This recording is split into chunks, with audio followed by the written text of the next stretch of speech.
Hello, Gemma Gilbert here. When designing your group program and selling it, one of the things you have to make a decision about is whether to charge kind of a low ticket price or a high ticket price. Now, let me talk to you about the difference between these just so we have like a unified definition. I'm going to call low ticket anything under £1,000. So if you charge, say, £150 or £300 for your group program, I'm going to put that in the low ticket category.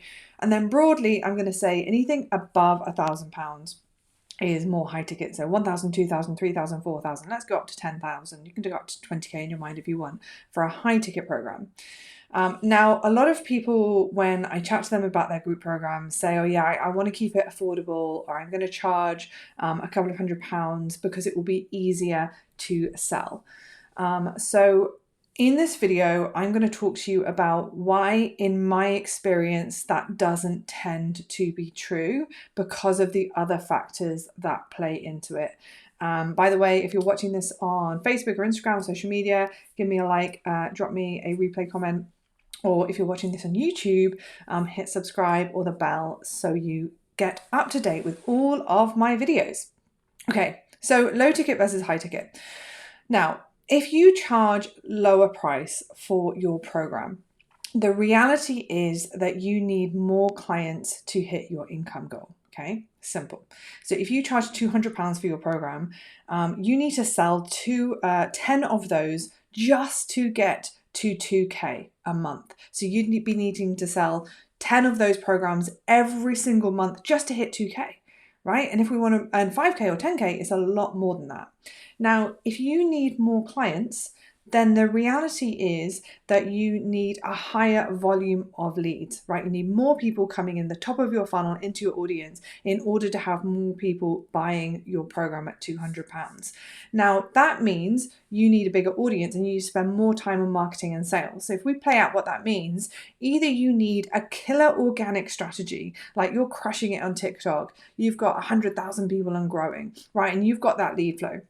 Or you are absolutely killing it with partnerships, right? You are getting maybe some great PR. You've got some great partnerships with other kind of non-competing experts who are giving you this lead flow, or you're guest experting and you're just getting tons and tons of traffic. Or you've got a really great paid ads strategy. Most of the people I speak to who are at this stage of considering like high ticket versus low ticket don't have a massive audience. So they're thinking, oh, low ticket will be easier to sell because they think it will be easier for people to say yes, but they're not necessarily thinking, how many people do I have in front of me? What are average conversion rates? How many would I need to sell to hit my income goals? Now, I'm not saying that there isn't a place for low ticket, and the ascension model works really well for a lot of people. And I would say that I always sort of end up back at the ascension model. The ascension model being where we have an offer at each price point to give people the opportunity to jump in and kind of keep buying from us and keep buying from us. But what I would say is I wouldn't start with the ascension model, right? I would start figuring out how to sell the big thing and then build out the offers later on as you become a more established business. But I said there's a place for a low ticket offer, and that is because there is a very strong argument for giving people a more bite-sized quick win, right? That allows you to build trust and credibility with them before you build your higher ticket, before they buy into your higher ticket offer. However, the more offers you have, the more complexity you have in your offer structure. And for me, there's a lot of downsides of you creating the smaller, lower ticket thing. One, most people I work with come to me and say they want simplicity, but then they have 10 offers, right? And it's not simple. If you create a high ticket group and a low ticket group, immediately you add in a level of complexity. Which one am I selling when? Do I sell the big thing and downsell the small thing? Am I selling the small thing and downselling the big thing? So there's lots of different kind of levels of complexity you add and confusion in your mind. Which one are you messaging to? The small one or the big one? Which one are you selling it? How are you selling it? However, the other thing is that the little offer can, undermine your bigger offer. So you just end up selling lots of the little thing because you haven't cracked how to sell the big thing. And that's the problem with a low ticket offer. It gives you an out right? An easy out that doesn't allow you to hit your income goals. So just keeps you selling this small thing and getting stressed because you're not able to reach your income goals and you have to sell loads of them and you need a massive audience, which you don't have. Now, if the problem really is, and it often is, that people aren't ready to buy your big ticket offer because they don't trust you yet and they don't have enough credibility with you yet, the answer isn't necessarily just create a smaller offer. For me, the answer is that you need to take responsibility and to understand how to create a nurture journey for your audience that builds deep trust, that establishes and demonstrates credibility, and embeds every single belief your ideal client needs to have in order to buy from you.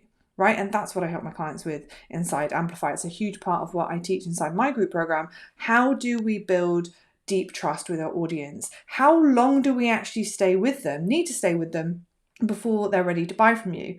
And how can we create a marketing and sales system that doesn't require launching, so we can just work with our natural lead flow and be enrolling like 3 to 5 clients at a much higher price into a program so we can hit our income goals and we can have time for client delivery, right? That stuff we actually love doing, the stuff that we started our business for to help our clients. We have space for that because we're not trying to serve like loads and loads of clients in this really low ticket thing.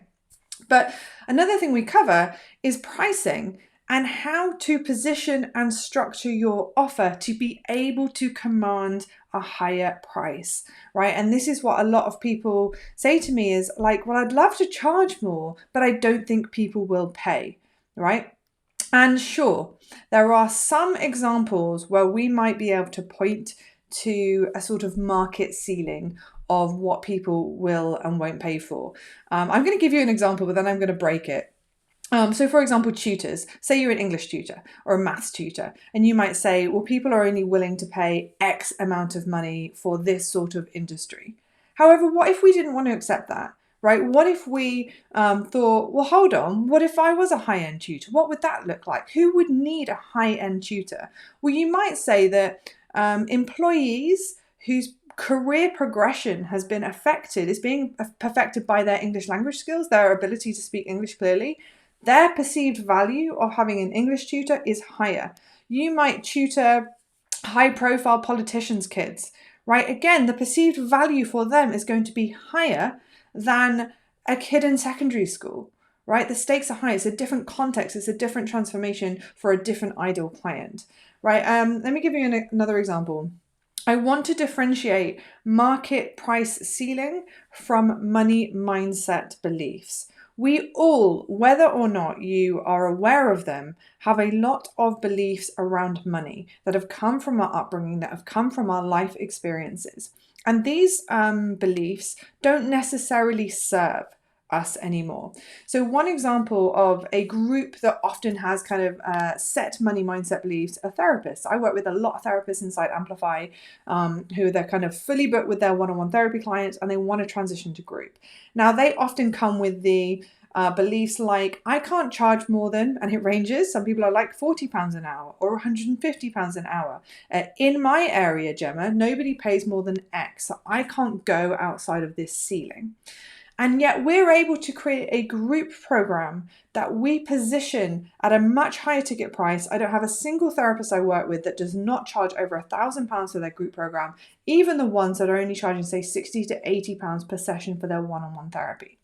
So we're able to reposition as a group and charge more. Now, why are we able to charge more? Because we speak to a specific transformation. So rather than they say more general therapy where like, come with me, even if you might be relatively niched as a therapist, you might be a relationship therapist. You're still broadly kind of like whatever relationship issue, come to me and I can help you. And the focus is on the therapy. When we shift to selling higher ticket, the focus is on the transformation, right? And the perceived value of that transformation in your ideal client's life. And that means looking within a context of where this problem is a bleeding neck problem, a problem that they would pay to solve. And it involves getting more niche, it involves up-leveling your brand, becoming an expert, because people pay for specialists. So all of this kind of fear we have around will people pay is a solvable problem if you lean in to one, solving a bleeding neck problem, 2, having the courage to deliver a significant transformation to a group of people that need it and will pay for it. And 3, elevating your expertise and specialism so you're known for something, right? Because people pay more for specialists. So that's just some examples of how, like within my program, we've been able to shift these beliefs. So you do have a choice. Of course, you do have a choice about whether you charge low ticket or high ticket for your group program. But I want you to go into that decision with your eyes wide open. Are you charging low ticket out of fear because you believe people won't pay? And if that's true, have you done the deep work of, am I solving a problem worth paying for? Am I offering a big enough transformation? And how would I need to elevate my brand if I wanted to push that price up? Because the simple truth is, the lower price your offer, the bigger your audience needs to be. And that becomes very, very challenging unless you have, like I said, a killer lead flow strategy. Right now I use ads and that gives me lead flow, but it's still not like thousands of leads a month that I would need to sell a low ticket thing. So this is why I generally believe the higher ticket you can make your program, and I'm not talking about being a complete dick about it, right? And charging like 50K. I'm talking about you having the courage to put a price point next to your program that has your clients show up and do the work. And this is why I love higher ticket pricing, right? Because when we invest, we show up. Right? And when you focus on the people that are in enough pain and get a big enough result to invest, you're going to work with clients that show up and want to do the work. You're going to enjoy what you do even more. So for me, there are so many more benefits of eking your price point up, which you can do gradually, rather than low ticket pricing, which you really need volume for. By the way, if you want help with this piece, like this is what I help people with. This is what I help my clients with. How can we create a higher priced group program over £1,000?